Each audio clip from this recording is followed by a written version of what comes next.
I'm editing video, so I have some time today to answer some questions. And so one of the questions on the table is why second-degree murder charges have been filed in the United Healthcare CEO case rather than first-degree murder charges. And I'm coming to this as a journalist since 1998. I've covered death penalty murder trials. I've covered first-degree, second-degree, involuntary manslaughter, all kinds of charges. I've been featured on Headline News, Nancy Grace, Snapped.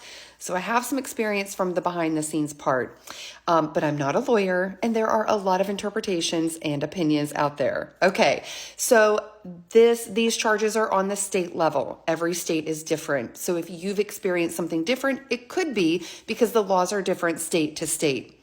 In New York State, premeditation is not required for first-degree murder. I'm pretty positive it is required in North Carolina.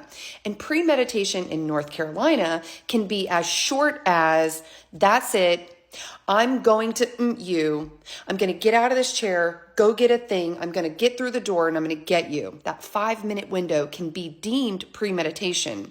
So can weeks and months of planning or hours of planning. But now we're in New York City. Premeditation is not part of first-degree murder. There are some aggravating factors that have to be in play for it to be first-degree murder, and that is still to be determined, okay? So for second-degree murder, I have seen where the investigators and the prosecutors get together and they say, okay, what evidence do you have? What can we prove? What could we win with? What charge does that look like? And second-degree murder is what they came up with, their best chance.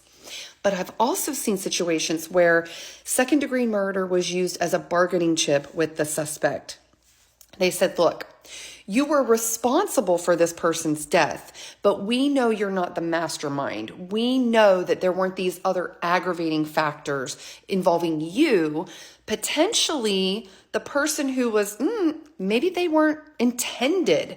Maybe it was whoever walks in this building for this meeting is getting popped. Maybe that was the plan and he just happened to be the wrong guy. So that is a possibility that we haven't explored or know information about. So second-degree murder is also a possibility because they say, we want you to get us to the real person and we won't level up the charges on you. We won't pin you with first degree. Second-degree murder has 15 years minimum in New York. It can go up to life. That usually is determined by a jury in the sentencing phase. So there's a lot of possibilities. The charges could be upped if more information comes out. If the 3D weapon does not match the bullets, then maybe they're like, we don't have a match. We can't prove he did it, but we can prove he was responsible for his death. Then that would be second-degree murder. And sometimes when you begin a trial, the prosecutor will talk to the judge and the judge will say, do you want to allow for lesser charges? And I've seen this happen too, where the prosecutor says, no, second degree or nothing, second degree or innocent.